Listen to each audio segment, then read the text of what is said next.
নজর রাখবো পরবর্তী সংবাদে। ধর্মনগর বাজারে বাইক পার্কিং নিয়ে সংঘর্ষ, থানার অভিযোগ দায়ের করা হয়েছে। অবশ্য গতকাল 7 জুন রাত্রিবেলাতে ধর্মনগর বাজারে একটি দোকানের সামনে বাইক পার্কিংকে কেন্দ্র করে একটা উত্তেজনাপূর্ণ পরিস্থিতি সৃষ্টি হয়। স্থানীয় সূত্রে যে বিষয় জানা গেছে, পদ্মপুর এলাকার বাসিন্দা অমৃত নাথ তার বাইকটি সন্তোষ দত্তের দোকানের সামনে পার্ক করেন এবং এই ঘটনাকে কেন্দ্র করে দোকানদার এবং বাইক মালিকের বিরুদ্ধে একটা বচসা শুরু হয় এবং যা পরবর্তীতে হাতাহাতির রূপ নেয় এবং তারপরে গোটা ঘটনাটা উত্তপ্ত পরিস্থিতিতে রূপ নেয়। স্থানীয়রা দ্রুত পরিস্থিতি নিয়ন্ত্রণে আনারও চেষ্টা করেছে। কি রয়েছে বিস্তারিত শুনুন। অভিযোগ নিয়ে বা কি ঘটনা ঘটেছে আপনার সাথে? কালকে রাত্রে আমি লাইন থেকে আইসি, আমি বড় গাড়ি চালাই, তেলের ট্যাঙ্কি চালাই।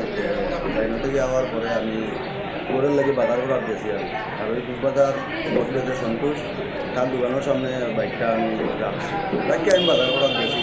আই আল্লাহ আলে বাইকে উঠতেছে, আমার উঠতে হয় হ্যাঁ এনে আমার কাস্টমার আছে বাইকটা আসে নেওয়ার পরে বাইকের অনেক কিছু আমার ক্ষতি হয়েছে। বাইক তারা ইয়ে করছে, আমার অনেক মাইগ্রেন করছে।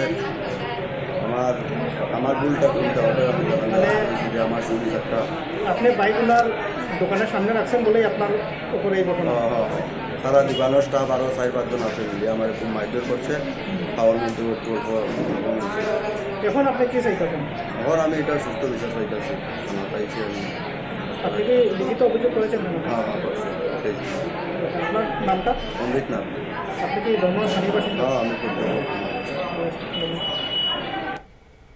আপনারা শুনলেন, অর্থাৎ পরবর্তীতে স্থানীয়রা দ্রুত হস্তক্ষেপ তারা করেছেন পরিস্থিতি নিয়ন্ত্রণে আনার জন্য এবং একই সঙ্গে অমৃতনাথ ধর্মনগর থানায় একটি লিখিতভাবে অভিযোগ দায়ের করেছেন।